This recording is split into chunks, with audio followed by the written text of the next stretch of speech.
Competition में जाएंगे, वैसे वैसे उन्हें वहां हो रहे भेदभाव का पता चलेगा और विरोध भी होगा। और आने वाले समय में प्राइवेट सेक्टर का आरक्षण इस देश का बड़ा मुद्दा बनेगा, क्योंकि सरकारी सेक्टर तो सिमट गया, वो बचा ही कितना सा है। तो अब भाई बहुजन आगे कहां बढ़े, उसे आगे बढ़ने जगह तो चाहिए, और जगह प्राइवेट सेक्टर में, तो आरक्षण का मुद्दा बनेगा। जी सर, मेरा इसमें और एक क्वेश्चन था। बिकॉज ऑफ मिस्टर गांधी है, उन्हें हमें सेपरेट इलेक्टोरेट नहीं दिया। वो कहते थे कि दलित और SC ST जो है उनका सेग्रीगेशन हो जाएगा। बट सर, सेग्रीगेशन तो अभी भी हो रहा है। हाफ जो SC ST जो है, हाफ क्रिश्चियनिटी में जा रहे हैं, हाफ मुस्लिम कम्युनिटी में जा रहे हैं, हाफ इसमें जा रहे हैं। बट बाबा साहब ने दिया था गो फॉर बुद्धिज्म। सो इसमें अब हुआ क्या है कि जो I come from a new Buddhist family, so अभी जो न्यू बुद्धिस्ट में कन्वर्ट है, they can opt for minority. तो अभी सर एजुकेशन इंस्टीट्यूशंस में आप देखो ना, तो इतना बड़ा गेम चल रहा है कि कोई भी समाज का आदमी आता है ना, दे गो फॉर कॉलेज। जब स्टैब्लिश करते हैं कुछ सालों बाद, they also convert there college into minority. तो फिर माइनॉरिटी कॉलेज में तो एक कॉन्स्टिट्यूशन में भी दिया गया है कि they can't give reservation to SC ST and OBC people. तो उसमें जो हाफ 50% जो सीट्स है वो माइनॉरिटीज को जाते हैं, और 50% जो सीट्स है जनरल को जाते हैं। तो सर फिर ये मेरिट की कैसे बात करते हैं, क्योंकि माइनॉरिटी कॉलेज में भी फिर जब जाओ ना, तो मेरिट भी वहाँ पे बहुत कम लगता है, इनफैक्ट SC ST से भी कम लगता है। तो सर नहीं यहाँ लग पे SC ST को क्या मदद हो रही है इसमें, SC ST और OBC को? नहीं, माइनॉरिटी के लिए तो देखिए संविधान में जगह बनाई हुई ना, संविधान में बाकायदा आर्टिकल्स हैं कि जो समाज के हालांकि इस चीज की कोई डेफिनेशन नहीं है हमारे पास, अभी भी सुप्रीम कोर्ट तक ये मामला गया कि आखिर माइनॉरिटीज की, अल्पसंख्यकों की परिभाषा कौन होगी, तो इसको लेके कोई अभी परिभाषा तय नहीं हुई। फिर भी माइनॉरिटीज को ये सुविधा दी गई है कि वो अपने शैक्षणिक संस्थानों की स्थापना कर सकते हैं, अपनी पहचान बनाए रखने के लिए, अपनी शिक्षा, भाषा, इन सबको बनाए रखने के लिए अपने एजुकेशनल इंस्टीट्यूट बना सकते हैं, और वह माइनॉरिटीज को सुविधाएं दी गई। तो ये अल्पसंख्यकों को सुविधा मिल जाती है, विशेषकर जैन हुए, मुस्लिम हुए, वो जो माइनॉरिटी में काउंट होते हैं, उन्हें ये सुविधाएं मिल रही हैं। और वहां पे भी देखिए मेरिट का नियम तो वहां पे भी टूट जाता है, मेरिट कहाँ जी, चलती है माइनॉरिटी में, तो ये वहाँ मुद्दा पे जो यूसीस का तो सबसे ज्यादा मतलब ये होता है, और वहाँ पे भी मेरिट नीचे ढह जाता है थोड़ी देर नहीं, थोड़ी कोई लिस्ट मेरिट में। नहीं है, अरे कोई मेरिट ही नहीं है ना सर जैनों के पूरा इंस्टीट्यूट्स मैनेजमेंट है में, ना वहाँ पे वही सर। पूरा मेरिट, वो तो अपने उनके बच्चों को सीधा सीधा लेते हैं और कोई मेरिट नहीं होती। तो ये मेरिट की जो ढोंग है, ये तो कोई लॉजिक का नहीं। और मैं एक चीज पूछता हूँ, देखिए मैं आपको एक बहुत बढ़िया हाउंड एक बहुत बात बताता हूँ। देखिए मेरिट की बात क्यों, भाई डेमोक्रेसी में ये जो मेरिट है, प्रतिस्पर्धा, कंपटीशन, मेरिट, ये बातें क्यों, ये मेरा प्रश्न इसलिए है क्योंकि एक चीज समझिए बात को कि भाई ये जो प्रतिस्पर्धा है, ये जो कंपटीशन है, ये तो रूल ऑफ जंगल है, रूल ऑफ जंगल कहलाता है कंपटीशन। और कोऑपरेशन, सहयोग, ये रूल ऑफ सिविलाइजेशन है। भाई जो हमारे जी सभ्य समाज में रहते हैं, इसका नियम कोऑपरेशन है, सहयोग करना है, और जंगल का नियम प्रतिस्पर्धा होती है।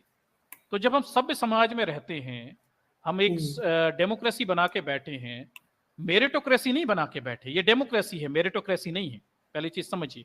ये रूल ऑफ जंगल नहीं चल रहा है, यहाँ पे कॉपरेशन चल रहा है। सभ्यताएं, इंसानी समाज परस्पर सहयोग से जीते हैं और अच्छा जीवन जीते हैं और रहते हैं। यही अंतर है जानवरों के तंत्र में, जंगल में, और हमारे सभ्य समाज में। ठीक, तो यहाँ ये जो डेमोक्रेसी, मेरिटोक्रेसी की बात है, कंपटीशन की बात है, प्रतिस्पर्धा में जो आगे हो जाए, ये तो सर सरासर नाइंसाफी है। ये बात ही करना ये दिखाता है कि आप जंगल के नियम को यहाँ पे लगाना चाह रहे हैं कि जो सर्वाधिक भाई शेर हो, उसके दांत बड़े हैं, वो हिरण को खा जाएगा तो शेर ही ताकतवर बना रहेगा। ये जंगल का नियम है, ये इंसानी समाज का नियम नहीं है, सभ्य समाज का भी नियम नहीं है। सभ्य समाज में आप कमजोर हो, कुछ भी हो, तो भी समाज में आपको खाने पीने, जीवन उड़ने के मौके कोऑपरेशन के जरिए, सहयोग के जरिए दिए जाएंगे। तो पहली चीज समझिए कि सभ्यताओं का नियम सहयोग और कोऑपरेशन है, और जंगल का नियम प्रतिस्पर्धा है। इसलिए सभ्य समाज में, डेमोक्रेसी में, हम किसी भी किस्म की प्रतिस्पर्धा, कंपटीशन और मेरिटोक्रेसी, इसे महत्व नहीं देते। हम रिप्रेजेंटेशन को महत्व देते हैं, जी ठीक, प्रतिनिधित्व को महत्व देते हैं कि भाई सभी लोग, समाज के सभी वर्ग इक्वली पार्टिसिपेट करें इस देश को चलाने में। और जहां वो नहीं है, उन्हें हम आरक्षण देकर, एफर्मेटिव एक्शन के जरिए ऊपर लेकर आएंगे और उनकी भी सहभागिता रखेंगे, ताकि वो ये कहें कि ये सिस्टम उनका भी है, देश उनका भी है, और उनकी अनदेखी नहीं की जाती। इसलिए ये पहली चीज तो यह समझिए कि मेरिटोक्रेसी की बात ये बिल्कुल बचकानी बात है। और दूसरा एक और ध्यान रखिए कि भाई ये जो बात है कि मेरिट आ गई, योग्यता है, एबिलिटी है, तो सब योग्यता जैसी तो कोई चीज ही नहीं होती, मैं तो मानता ही नहीं। मैं ये कहता हूं कि संसाधनों से योग्यता का संबंध है। अगर आपके पापा के पास पैसा है, आपके पास किताबें खरीदने की क्षमता है, ठीक, तो आप उस किताब को पढ़ के योग्यता विकसित कर सकते हैं। अगर आपके पास संसाधन ही नहीं है, पैसे ही नहीं है, आपके पास समझ ही नहीं है, तो आप योग्यता कैसे विकसित करोगे? मुझे एक बात बताइए, जो नाली साफ करता है, 2-5 हजार रुपए महीने के कमाता है, क्या वो हजारों की किताबें खरीद सकता है? नहीं सर। नहीं खरीद सकता। तो फिर एक बात है, उसका बच्चा प्रतिस्पर्धा में जाएगा कैसे? ये भी तो ध्यान रखिए।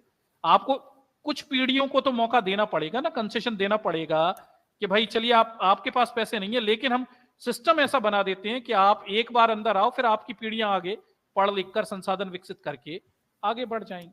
तो ये है, तो योग्यता संसाधनों की मोहताज है। जिसके पास संसाधन होते हैं वो योग्यता विकसित कर सकता है, जिसके पास संसाधन नहीं है वो योग्यता कभी नहीं विकसित कर सकता। अच्छे समझिए।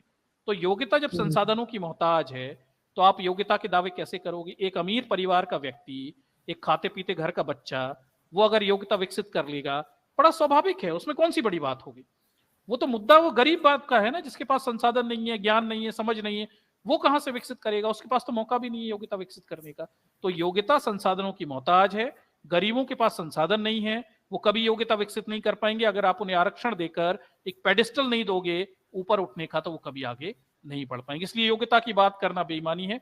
ये इसलिए भी बेईमानी है कि समाज का गरीब वर्ग, ये एक चीज और समझिए, योग्यता का संबंध आपके शारीरिक स्वास्थ्य से भी होता है। जी। जानते हैं, हमारे समाज में देश की बड़ी आबादी, विशेषकर महिलाएं, कुपोषित हैं, मेलन्यूट्रिट है। आपने पढ़ा भी होगा, मध्य प्रदेश, उड़ीसा, छत्तीसगढ़ बहुत बुरी स्थितियां हैं। अब ये कुपोषित महिला, जिसके अंदर खाना पीना नहीं है, जो अच्छा खाती पीती भी नहीं है, उसका शारीरिक मानसिक स्वास्थ्य भी डेवलप नहीं हो पा रहा, क्या ये कंपटीशन में योग्यता विकसित कर सकती है?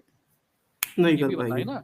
तो योग्यता कौन विकसित करेगा? जिसपे संसाधन होंगे, जो अच्छा खाएगा पिएगा, जिसका शारीरिक मानसिक विकास अच्छा होगा, वही वो पढ़ लिख पाएगा योग्यता। अब एक गरीब आदमी है जो नाली साफ करता है, उस पर खाने नहीं है, उसके बच्चे का शारीरिक मानसिक विकास भी नहीं हो पा रहा, वो कुपोषित है, कमजोर है, तो वो योग्यता भी कैसे विकसित करेगा? ये भी तो बताओ।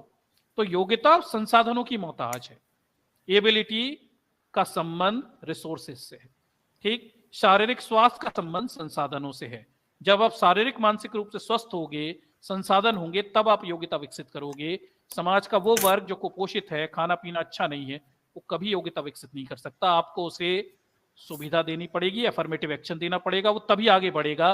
और जिसने योग्यता विकसित कर ली, उसके दावे झूठे हैं, उसे संसाधन मिले, और उसने वो संसाधन कैसे अर्जित किए, हम इस पर प्रश्न करेंगे। तो हमने ये देखा कि भारत में जातिवाद के तहत सवर्ण समाज के हिस्से ने बेईमानी से संसाधन अपने पक्ष में रख लिए, और बहुजन समाज को ये संसाधन दिए नहीं। इस वजह से उनके पास ज्यादा योग्यता आ गई और बहुजनों के पास योग्यता नहीं आई, और उसे संविधान के बाद हम अफर्मेटिव एक्शन के जरिए अब इसे बदल रहे हैं और सुधार रहे हैं। जी।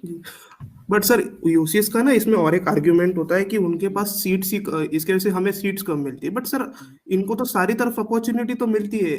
मतलब अगर आप एससी एसटीज और ओबीसीज को देखो, इनको सिर्फ गवर्नमेंट इंस्टीट्यूट्स में और इसमें मिलता है, मतलब जो प्राइवेट है बट गवर्नमेंट फंडेड कॉलेजेस है। बिल्कुल सही। बट यूसीएस को तो सारी तरफ मिलता है। They can go for private also, they can go for government. मतलब आपको यहाँ नहीं मिला तो आपको वहां तो मिलेगा।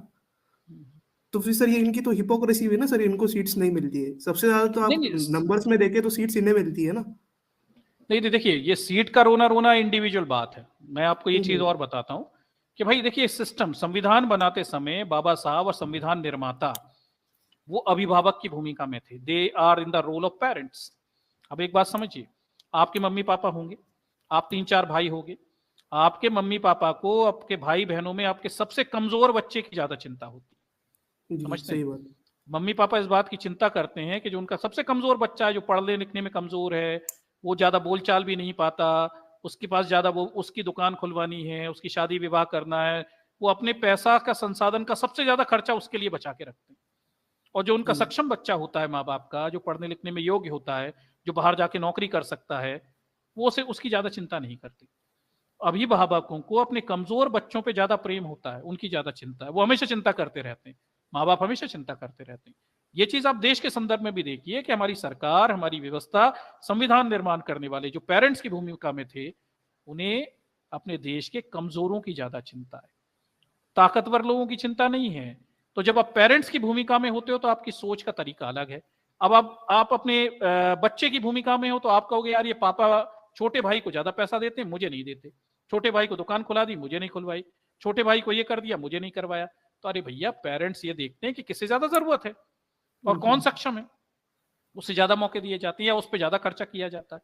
तो आप समझिए कि ये जो रोना है ये इंडिविजुअल रोना है, ये व्यक्तिगत रोना है कि हो सकता है बच्चे के रूप में आपको लगे कि पेरेंट्स आपके साथ भेदभाव करते हैं, पर आप पेरेंट्स की भूमिका में जाओगे और देखोगे हमारे 3 बच्चे हैं, 3 बच्चों में सबसे ज्यादा संसाधन किसे चाहिए, जो सबसे कमजोर है उसे उसकी उनकी ज्यादा चिंता रहती है। ठीक, तो यहाँ पे डिफरेंस ऑफ ओपिनियन इस संदर्भ में आ रहा है कि जब आप पेरेंट्स की भूमिका में, अभिभावक की भूमिका में इस आरक्षण को देखोगे तो आपको अपने कमजोर बच्चों की ज्यादा चिंता होगी, और जब व्यक्तिगत स्तर पे आप बच्चों के रूप में खुद को देखोगे तो आपको लगेगा आपके साथ भेदभाव हो, जैसा कि घर में हर बच्चे को लगता है कि मम्मी भाई को ज्यादा करती हैं, बहन को ज्यादा करती हैं, पापा इसको करते हैं। हम सबको अपने जीवन में लगा, पर वो पेरेंट्स नहीं थे, हम इंडिविजुअल थे। हमें ऐसा लगता था अरे भाई को पहले मोटरसाइकिल दिला दी, हमें नहीं दिलाई, अरे उसे उस समय उसकी जरूरत थी, सीधी सी बात है। तो पेरेंट्स इस चीज का ध्यान रखते हैं कि रिसोर्सेस किसे ज्यादा चाहिए। ऐसे ही सरकार, संविधान बनाने वाले हमारे फोर फादर्स ऑफ डेमोक्रेसी बाबा साहब, वो इस चीज को समझते थे कि इस देश के संसाधनों की किसे जरूरत है, किसका रिप्रेजेंटेशन कम है उसे सीटें ज्यादा दी जाएं, उसे आगे लाया जाए। जो पहले से ही ज्यादा है, अगर सवर्ण समाज के लोग नौकरियों में 70-80% तक हैं या होते थे, तो भाई उन्हें ज्यादा सीटें क्यों दी जाएंगी। अब वो कोई व्यक्ति कहे अरे मेरे साथ धोखा हो गया, तो अरे भैया धोखा हो गया, तुम अपने और कुछ देख लो, एक ही जगह थोड़ी करना है, आपके पास 100 अपॉर्चुनिटी है, आप और कुछ भी तो कर सकते हो। ठीक, हर जगह बैलेंस भी तो बनाना है। अभिभावक के रूप में, सरकार के रूप में, सरकार को एक संतुलन बनाना है कि समाज के सब वर्ग के लोग इस देश को चलाने में इक्वली पार्टिसिपेट करें, ना कि एक व्यक्ति की सोचे, एक व्यक्ति रोने लग जाए अरे मुझे सीट नहीं मिली। अरे भाई, तुम्हारी बात नहीं हो रही या पूरे देश की बात हो रही। सरकार चलाते समय, देश बनाते समय, संविधान बनाते समय पूरे देश के लोगों के संदर्भ में नियम बनाने, एक दो व्यक्ति के छुटभैया चीजों को ध्यान में नहीं रखा जा सकता। तो इस चीज को समझिए कि ये रोल की परेशानी है।